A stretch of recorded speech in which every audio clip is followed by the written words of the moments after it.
Welcome back to my YouTube channel Usha Sangwan English वाली।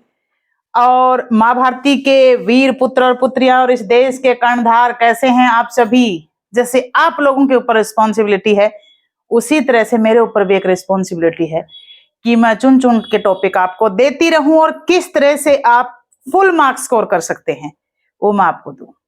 आज हम फिर एक नए टॉपिक के साथ हाजिर हो गए हैं, लेटर टू एडिटर, जो कि 10th और 12th क्लास दोनों क्लासेस के लिए बहुत ज्यादा इंपॉर्टेंट है।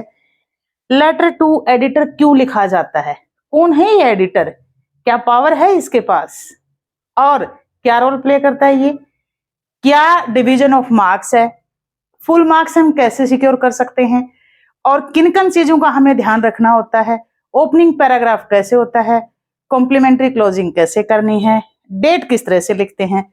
तो चलिए मेरे साथ अब हम शुरू करते हैं और आपको बताते हैं कि कैसे आपको अपनी मुट्ठी में 5 मार्क्स करने हैं। तो आज का जो टॉपिक है that is letter to editor. बहुत इंपॉर्टेंट टॉपिक है।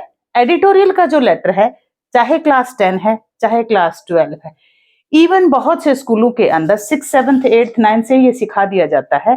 9th में तो जाकर के लेटर राइटिंग नहीं है, लेकिन 6th 7th 8th तीनों क्लासेस के अंदर अच्छे से इसके प्रैक्टिस की जाती है। एडिटर भाई डायरेक्ट पावर नहीं है उसके पास में, लेकिन इनडायरेक्ट पावर उसके पास बहुत है। जैसे कि अगर सही मायने में देखा जाए तो कहा जाता है, घर में बाहर देखोगे ना तो आपको पता है ना, कहते हैं किसकी चलती है, मेल डोमिनेशन सोसाइटी में रह रहे हैं, लेकिन एक्चुअल में जो होम मिनिस्टर होता है उसी की चलती है। तो डायरेक्ट पावर एडिटर के पास कुछ भी नहीं है, लेकिन इनडायरेक्ट पावर, वो पावर का भरा हुआ, उसके पास कोई पावर की कमी नहीं है। देखिए एडिटर का लेटर किस तरह से लिखते हैं। मैक्सिमम मार्क्स इसके रहेंगे 5। अब डिवीजन ऑफ मार्क्स बताते हैं। फॉर्मेट फॉर्मेट आपका जो फॉर्मेट रहेगा, carry 1 mark, content carry 2 marks and expression carry 2 marks. Format क्या होता है, it consist 6 part, 6 part consist करेगा। कंटेंट किस टॉपिक पे क्वेश्चन पूछा गया, एंड एक्सप्रेशन ग्रामेटिकल एरर। ठीक है, अब चलिए शुरुआत करते हैं। सीबीएसई की जो कॉपी आपको मिलेगी ये उसकी मार्जिन लाइन रहेगी। इसमें कुछ चीजें ध्यान रखने वाली हैं, ध्यान रखना है। ये मार्जिन लाइन रहेंगी। फॉर्मेट जो 6 पॉइंट कंसिस्ट होते हैं उसमें sender's address, date, receiver's address, salutation, subject, then complimentary closing. I think आप लोगों को सबको समझ में आएगा। बॉडी ऑफ द लेटर जो बाद में रह जाता है। अब देखो ये हमारी मार्जिन लाइन रहेगी कॉपी की। सबसे बड़ी बात होती है लेटर टू एडिटर के अंदर हमें एग्जामिनर को कैसे बेवकूफ बनाना है कि वो मजबूर हो जाए। हमें 5 में से 5 मार्क्स देखना। देखो, first impression is the last impression, ये कोटेशन आपने सुनी होगी। जो पहला इंप्रेशन है ना, वो अपने आप में ही बहुत जबरदस्त रोल प्ले करता है। कैसे कि अगर आपकी प्रेजेंटेशन बहुत अच्छी है तो एग्जामिनर के माइंड में एक बात सेट हो जाती है कि भाई बच्चे को बहुत अच्छे से क्वेश्चन आता है। तो सबसे ज्यादा जो आपको फोकस करना है वो उसकी लेआउट पे फोकस करना है, वो उसकी जो प्रेजेंटेशन है उस पे फोकस करना है। तो सी, सबसे पहले यहां सेंडर्स एड्रेस, क्या करना है बच्चों आपको, sender's address. It should be in 3 line, 1 2 3, 3 लाइनों के अंदर आपको सेंडर्स एड्रेस लिखना है। उसके बाद एक लाइन छोड़ देनी है, लीव 1 लाइन, एक लाइन को बिल्कुल छोड़ दो, दैट इज फॉर प्रेजेंटेशन। ठीक है, देन यहां पर क्या आएगा आपका डेट। आपको ये ना लिखना नहीं है DATE, ये अंडरस्टूड होता है DATE लिखना नहीं है। और डेट लिखने के 2 तरीके होते हैं। किस तरह से होते हैं, सी, एक तो होता है आपका नवंबर 15, 2023, दूसरा है वो होता है 15th November, 2023। This one is updated, this one is also correct। दोनों डेट आपकी करेक्ट रहेंगी। दुनिया की कोई पावर नहीं जो कौन सी भी डेट को रॉन्ग कर दे, बट ये डेट एग्जामिनर को ये बता देगी कि बच्चा अपडेटेड है। ये डेट ये होगा कि ठीक है बच्चे ने डेट लिखी है, दैट इज करेक्ट, मार्क्स नहीं काट सकता वो। ये इस बात का ध्यान रखना, चाहे कोई भी हो। उसके बाद अगेन लीव 1 लाइन, एक लाइन फिर छोड़नी है, क्योंकि एग्जामिनर को क्या बनाना है, बेवकूफ। और एग्जामिनर को कैसे बेवकूफ बनाना है देख सकते हो, रिसीवर्स एड्रेस क्या करना है, रिसीवर्स एड्रेस 1 एक हो गया, 2 3 लाइन्स के अंदर अब आपको क्या देखना है, रिसीवर्स एड्रेस भी कितनी लाइनों में, अब देखो फॉर्मेट के 3 पार्ट, सेंडर्स एड्रेस, डेट। ये नहीं लिखना, आधा नंबर कट जाता है इसका, हमें लिखना नहीं होता। अगर मान लो ये डेट लिखी हुई है तो इससे अंडरस्टूड है कि ये क्या है, हमारे पास डेट है, और ये क्या हो गया हमारे पास, रिसीवर्स एड्रेस। हमने फिर एक लाइन छोड़ी। तो जब आप नोटबुक में लिखेंगे, जब आपकी जो कॉपी आएगी, जो सीबीएसई वाली कॉपी, तो उसमें बहुत अच्छा रहेगा, इसको बंद कर दो अभी, बहुत अच्छा रहेगा कि आप क्या करेंगे, प्रेजेंटेशन बहुत आपकी अच्छी रहेगी। अब आ गया रिसीवर्स एड्रेस। अब ये जो रिसीवर्स एड्रेस आ गया, इसको हमें कैसे ध्यान रखना। अब रिसीवर्स एड्रेस हमारे पास क्या आया, मैं इसको रब कर रही हूं, रिसीवर्स एड्रेस क्या रहेगा हमारा, एडिटर का। तो हमें सबसे ज्यादा जो जरूरी है वो एडिटर को किस तरह से हमें समझाना है, कौन से एडिटर हैं। 2 एडिटर का मैं आपको बता के चलती हूँ, फिर अगेन मार्जिन लाइन को फॉलो करते हुए वहीं से मैं कंटिन्यू कर रही हूं। यहां पर हम आ गए, ये हमारी मार्जिन लाइन, ये आया हमारे पास रिसीवर्स एड्रेस 3 नंबर पे। अब रिसीवर्स एड्रेस में हम लिखेंगे द एडिटर। इस बात का हमें ध्यान रखना है, ये जो केयरफुल वाले पॉइंट्स हैं, द एडिटर, जैसे ही हम ये लिखेंगे द एडिटर, एक रहेगा हमारे पास हिंदुस्तान टाइम्स। अगर हिंदुस्तान टाइम्स का अगर ऑफिस पूछ रहा है तो ये है हमारा केजी मार्ग, कस्तूरबा गांधी मार्ग राजीव गांधी चौक जो मेट्रो स्टेशन है, वहां से उतर के जब केजी मार्ग की तरफ जाओगे तो हिंदुस्तान टाइम्स की बिल्डिंग इस तरफ जरा सी झुकी हुई है, ठीक है। तो ये है क्या, केजी मार्ग। और उसके बाद में हिंदुस्तान टाइम्स, केजी मार्ग हो गया 3 लाइनों के अंदर एडिटर। वहीं पर अगर ये एडिटर है हमारे पास टाइम्स ऑफ इंडिया का, दूसरा एडिटर कौन सा है हमारे पास में, टाइम्स ऑफ इंडिया।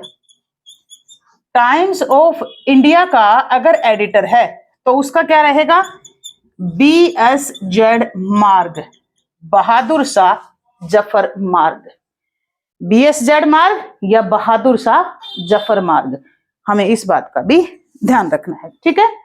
अब आ जाते हैं हम, बहुत इंपॉर्टेंट पॉइंट है यहाँ पे, ये आपको एड्रेस की बात बता दी मैंने कि कोई भी एडिटर अगर आपने स्मॉल ई लिखा, ये एग्जामिनर को इरिटेट करेगा, आपको पहले ही बता रही हूँ, क्योंकि एग्जामिनर को लगा ये बच्चा टाइम पास कर रहा है, और हमें टाइम पास नहीं करना, सिर्फ हमें क्या चाहिए, फुल मार्क्स। सी अब हमारा वन क्या था, सेंडर्स एड्रेस, सेकंड में क्या था, डेट थी, थर्ड में क्या था हमारा, रिसीवर्स एड्रेस, फोर्थ में क्या आ जाएगा हमारे पास में आएगा सैल्यूटेशन या सब्जेक्ट।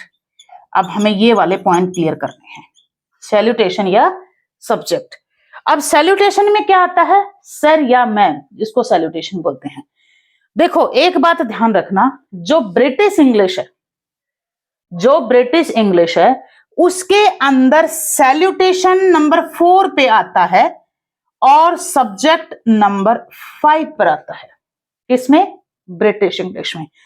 अमेरिकन इंग्लिश में सब्जेक्ट जो है ना, ये 4 नंबर पे रहेगा और सैल्यूटेशन 5 नंबर पे रहेगा।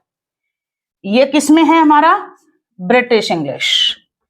ये कौन सी है, हम कौन सी पढ़ रहे हैं, ब्रिटिश इंग्लिश पढ़ रहे हैं। ये वाला कौन सा रहेगा हमारा, अमेरिकन इंग्लिश। एक अमेरिकन इंग्लिश होती है और एक ब्रिटिश इंग्लिश होती है। अगर आपने सैल्यूटेशन पहले और सब्जेक्ट बाद में लिखा तो ये इंडिकेट करेगा कि चाइल्ड इज कंप्लीटली अपडेटेड और उसे पता है। और उसके बाद में हमें सब्जेक्ट में भी हमें इस बात का ध्यान रखना है कि हम किसी भी तरह का एब्रिविएशन यूज नहीं करेंगे। क्यों नहीं हम एब्रिविएशन यूज करेंगे, क्योंकि SUB भी होता है। तो इसलिए जैसे कहीं सब डिवीजन या सब इंस्पेक्टर बहुत सी चीजें होती है, तो हम जब यहाँ सब्जेक्ट लिखेंगे, सब्जेक्ट के अंदर हमें पूरा ऐसे लिखना होता है। कभी भी लेटर टू एडिटर के पास में डायरेक्ट पावर नहीं होती, तो इस बात का ध्यान रखेंगे आप कि आप कभी भी ये नहीं लिखेंगे कंप्लेनिंग। यहां क्या मेंशन करेंगे आप, problem regarding dash dash dash, जितना छोटा हो सके उसे लिखना। कंप्लेंट का मतलब क्या होता है, एडिटर के पास में डायरेक्ट पावर कुछ भी नहीं होती, लेकिन आज की डेट में जितना लोग मीडिया वाले से बचते हैं ना, उतना किसी से भी नहीं डरते। अब देखो, letter should be written in 3 part, 3 part के अंदर लेटर देखना चाहिए, opening paragraph, second one and third paragraph. Opening paragraph के अंदर हम्बल रिक्वेस्ट के साथ में ओपनिंग की जाती है, थोड़े भाव चढ़ाने उसके, तो हम क्या लिखेंगे, through the esteemed column, ESTEEMED, through the esteemed column of your newspaper, यहां से ये मार्जिन लाइन से शुरू हो जाएगा, through the esteemed column of your newspaper, through the esteemed column of your newspaper, यहां नेम ऑफ न्यूज़पेपर आ जाएगा, I would like to express my views regarding this and this, और यहां पर क्या आ जाएगी, आपकी प्रॉब्लम आ जाएगी, we are suffering with this problem, इतने डेज, वो ड्यूरेशन वहां डाल देना, 2 मंथ, 3 मंथ, साल भर, जो भी है। पैरा 1 को यहां खत्म कर देना, फिर अगेन प्रेजेंटेशन पे फोकस करना, एक लाइन पूरी छोड़ दो, लीव 1 लाइन, एक लाइन हमें और छोड़नी है। वही मार्जिन लाइन से क्या करेंगे, हम पैरा 2 स्टार्ट कर देंगे, मार्जिन लाइन से भी क्या करेंगे, पैरा 2 स्टार्ट करेंगे, कहां से, मार्जिन लाइन से। पैरा 2 के अंदर what are the main reason behind this problem, क्या लिखेंगे हम, reason, what are the main reason and its effect on common people, on common people. ये तकरीबन 8 से 9 लाइनें जाएंगी कि जो भी प्रॉब्लम है उसके पैरा 2 के अंदर कि जो एडिटर को लेटर लिख रहे हो, मान लो पॉल्यूटेड वाटर सप्लाई है, तो उस पॉल्यूटेड वाटर सप्लाई से के रीजंस क्या हैं, पॉल्यूटेड वाटर सप्लाई हो क्यों रही है, और उसके इफेक्ट क्या हो रहे हैं कॉमन पीपल पे। अगर वाटर पॉल्यूटेड आ रहा है तो उसका आम आदमी की लाइफ के ऊपर क्या इफेक्ट पड़ रहा है, हमें ये डालना है।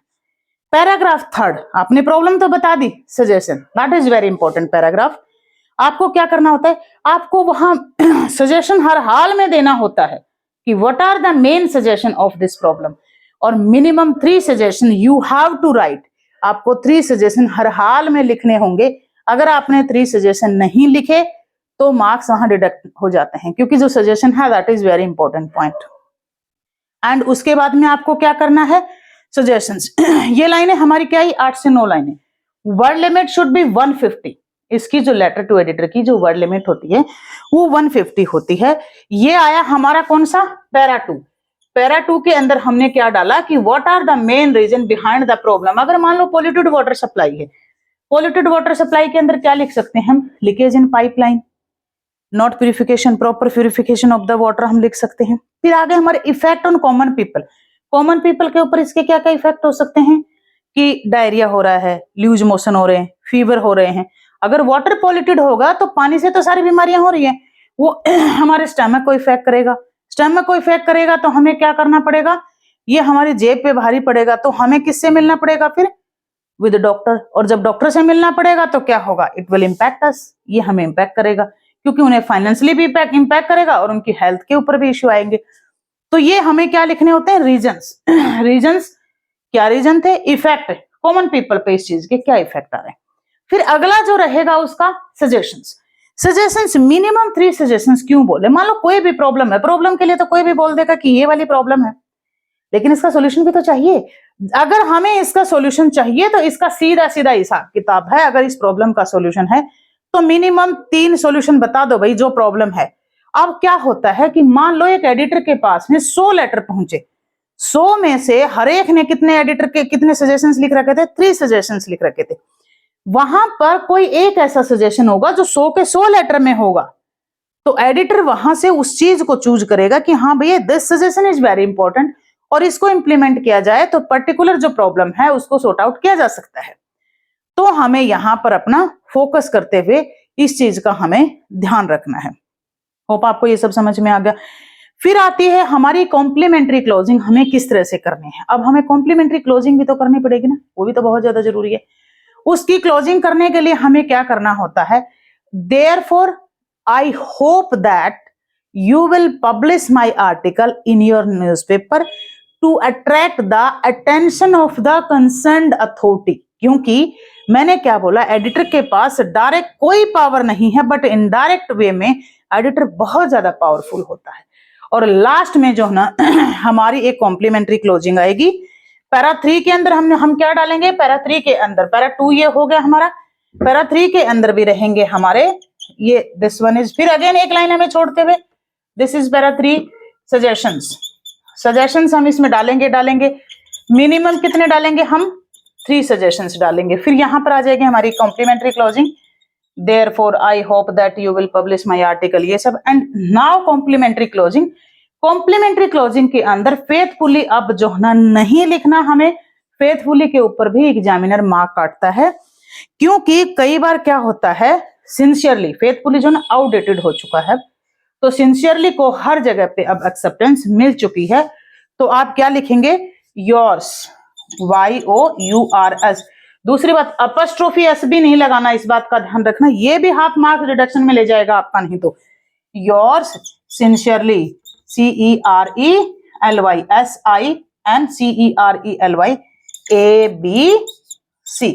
तो ये क्या डालेंगे, योर्स सिंसियरली।